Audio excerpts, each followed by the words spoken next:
In this video, we will review all the blanks to fill in the contract and all the spots where buyers and sellers need to initial and/or sign and date. So there are other videos that will go into more detail about where to find this information. For this video, I'm just going to point out what information should be filled in. So again, we have the buyer's names and their address and the seller's name and their address, which can be found in the public records, and it might not be the same as the property. You'll fill in the address, city, state, and zip, and then municipality, the county, and the school district, and its tax ID, all of which could be found in the multiple listing service and or the public records section of the multiple listing service. You will check which box applies. So if you have no business relationship with the buyer, you'll check that. If you are working on behalf of the buyer, where the broker is the buyer agent or dual agent, or you're the designated agent, let's say, or the dual agent, then you would check one of these two boxes or one of these three boxes. Or if you don't represent the buyer and you're simply providing paperwork service, you would check this box. And you'd include the buyer's agent broker company. That would most likely be you, because most likely the buyer's agent is filling this out. Your company license, company address, company phone. You don't necessarily need the company fax. You'll fill in your name, your state license, your direct phone if you have one, and your cell phone, and your email. And then you'll do the same for the person and company representing the seller. So the broker name, company license, company address, company phone.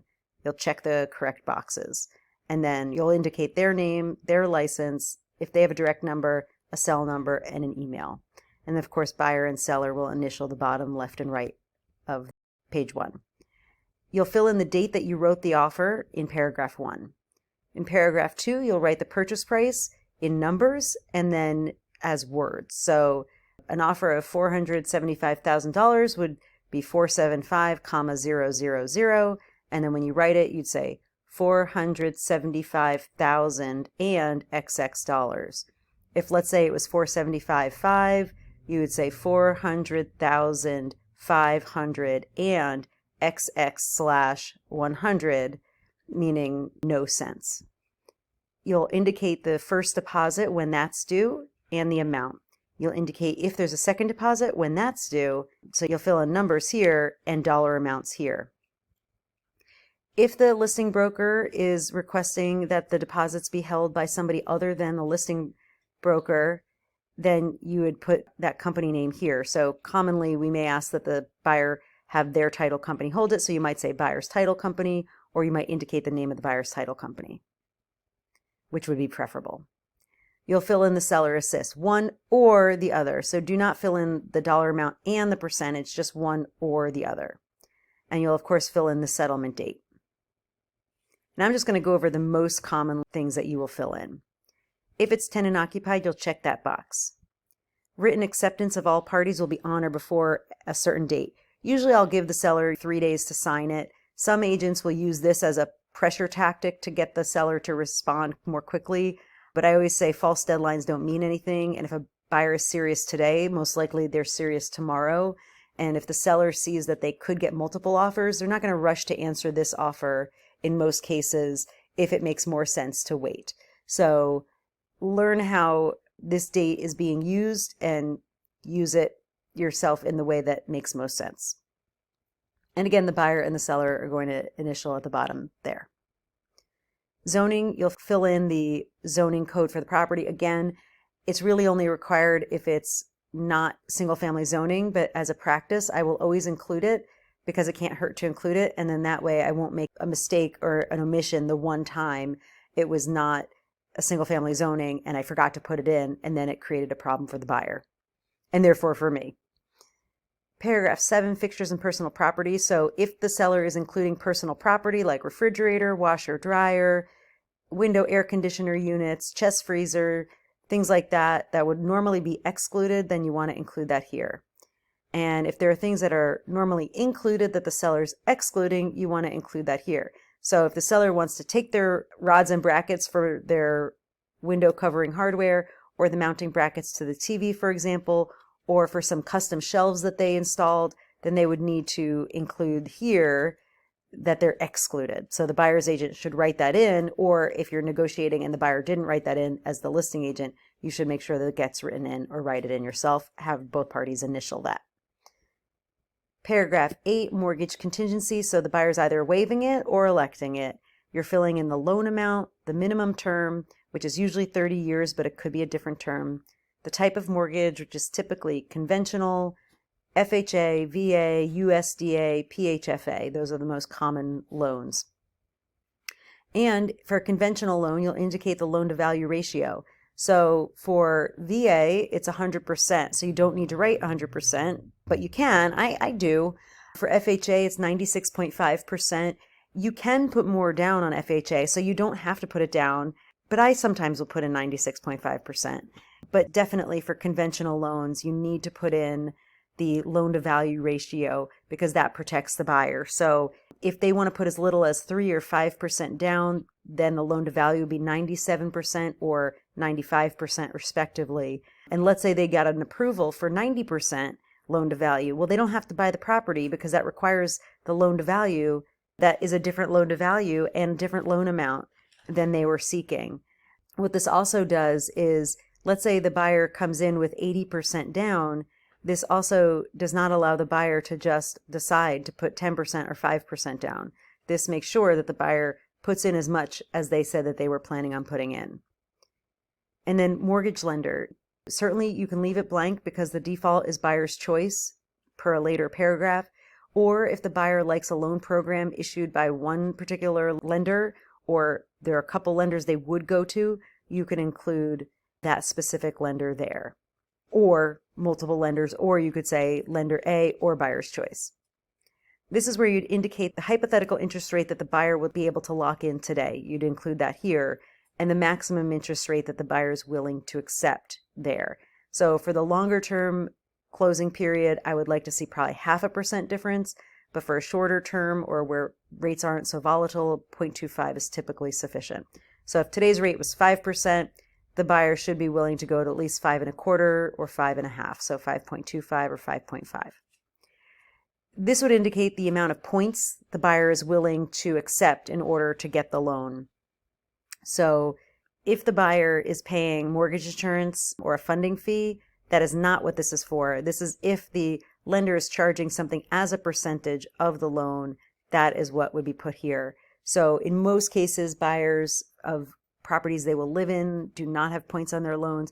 For investor loans, more recently, I have seen points with pretty much every single loan. So if you are selling an investment property or the buyer is an investor, make sure you find out the points on the loan. And in any case, just ask the lender, are there any points associated with this loan? One other comment about this loan amount. For FHA, you're supposed to include the mortgage insurance premium, and for VA, the funding fee. For the loan amount, I admit I forget to do that all the time. I don't think it will really affect much of anything because that's just a standard practice for issuing those loans. But the correct way would be to put those amounts the buyer is borrowing in addition to the actual loan for the sales price, to include those items that are financed with the loan.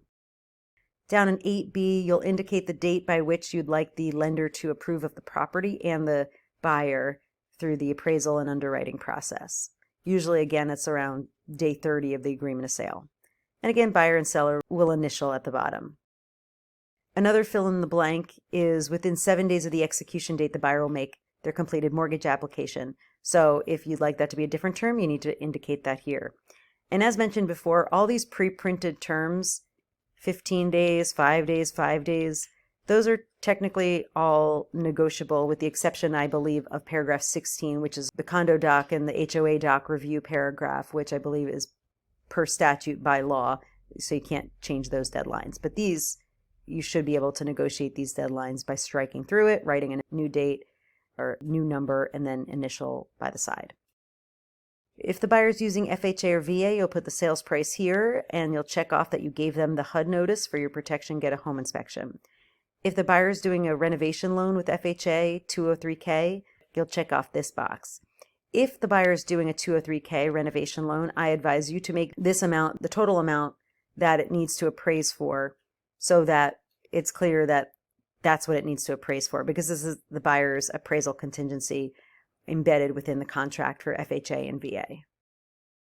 All right, paragraph 10, seller representation. So You'll check off what kind of water it is. You'll learn that from the seller's disclosure, and what kind of sewer it is, and you'll learn that from the seller's disclosure.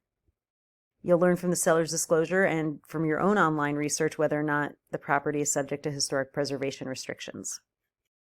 And again, the buyer and seller will initial at the bottom.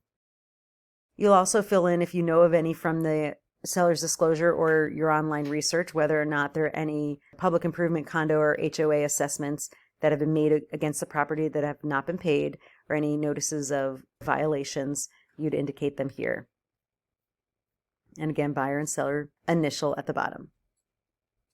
This is not something you fill in while you're filling in the agreement, but when you do send this out to the buyer, based on your conversations, you can remove the initials bubbles for the ones that you know the buyer does not want to pick. So if you know they're going to do the home inspection, you leave the bubbles there on the contract and you remove the bubbles that are under the waived section.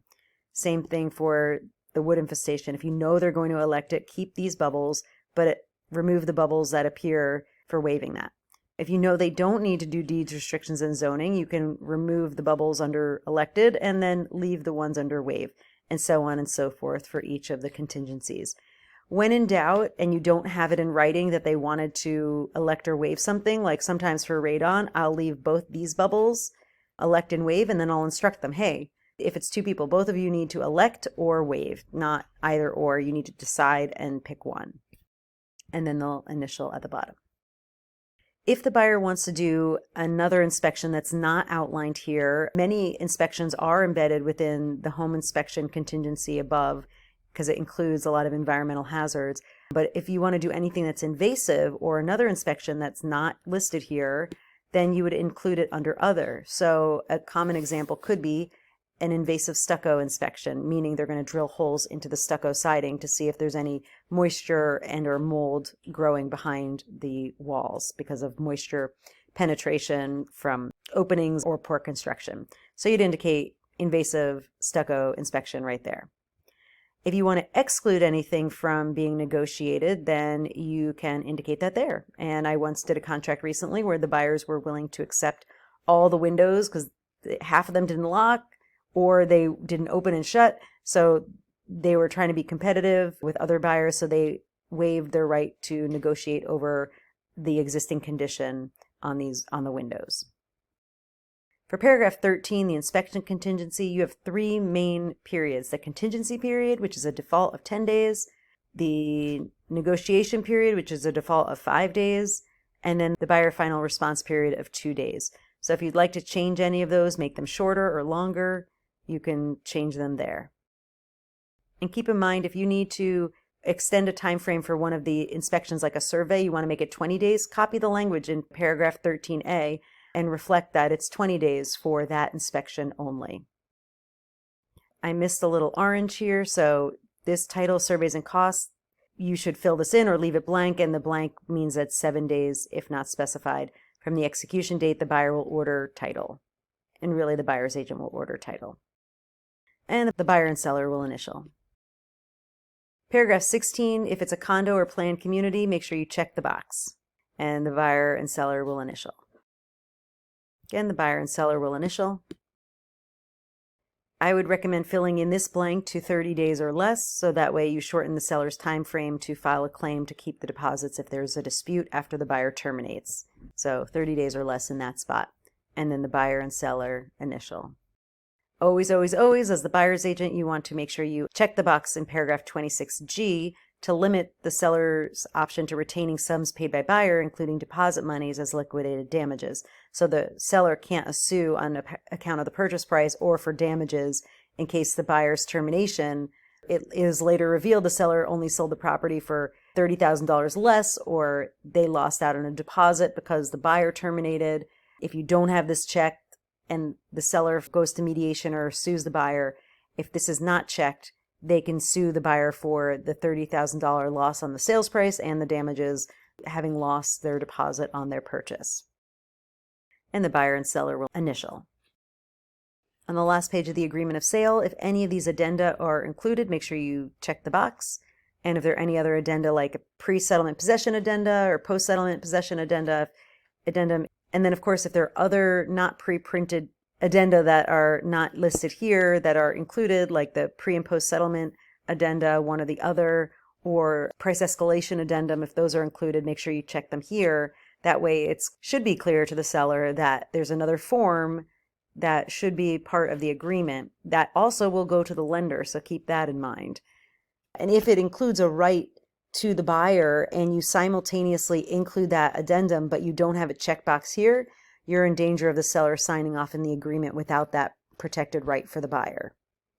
And then of course fill in if there are any additional terms.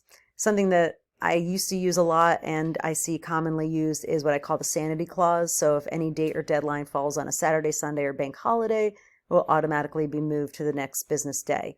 Now, keep in mind that the acceptance date could be a weekend day, so you might want to say, accept the acceptance date.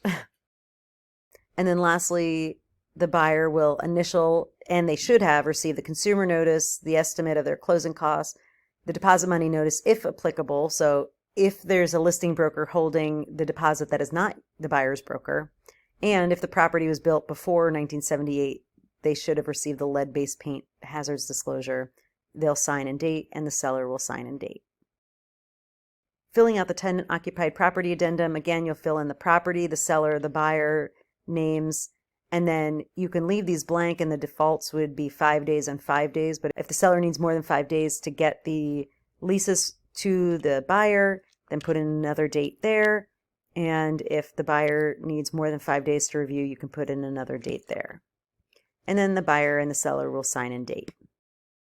In the appraisal contingency addendum, again, property, seller, and buyer information goes in the first 3 lines, and you'll indicate the minimum amount that the property needs to appraise for. So for cash deals using this appraisal contingency, you might want it to appraise for the sales price. Or for cash deals or finance deals, if the buyer is willing to pay the difference in cash below the sales price and to the lower appraised value, this is where you'd indicate the minimum amount that the property needs to appraise before the buyer's rights kick in. And then this blank is a default of 30 days, so the buyer's contingency period is 30 days from the execution date. I've gone over this in other videos, but it's very important to make sure that this period coincides pretty much to closing, maybe within 3 days of closing, because if you don't have the appraisal back and the seller hasn't terminated, then the buyer and the seller are pursuing and moving towards closing. So long as the seller hasn't terminated, you're still going to closing. And then if at the last minute the appraisal comes back and it is lower, but you put in 30 days in this agreement, you have limited the buyer's right to negotiate based on that lower appraisal. And then the buyer will initial, and it's good to talk to the buyer about these options before so that you can delete one of these sets of initials bubbles. For a cash deal, typically I'm using option 1 because it simply means that as long as it appraises for that amount or above, the buyer's paying in cash anyway, so they're going to bring cash. Whereas option 2 is better for finance deals because it allows the buyer they can bring additional funds if they want to, but they can also adjust the loan amount and the loan to value. So they can go from 10% down to 5% down and make up the difference in cash. And it's still pretty much the same money out of pocket, and the monthly payment is not going to be that much more, maybe $100 to $300, maybe, depending on the sales price and the mortgage insurance premium. And then the buyer and seller will sign and date. And there you have it, an overview of the fill in the blanks for the agreement of sale and the most commonly used addenda.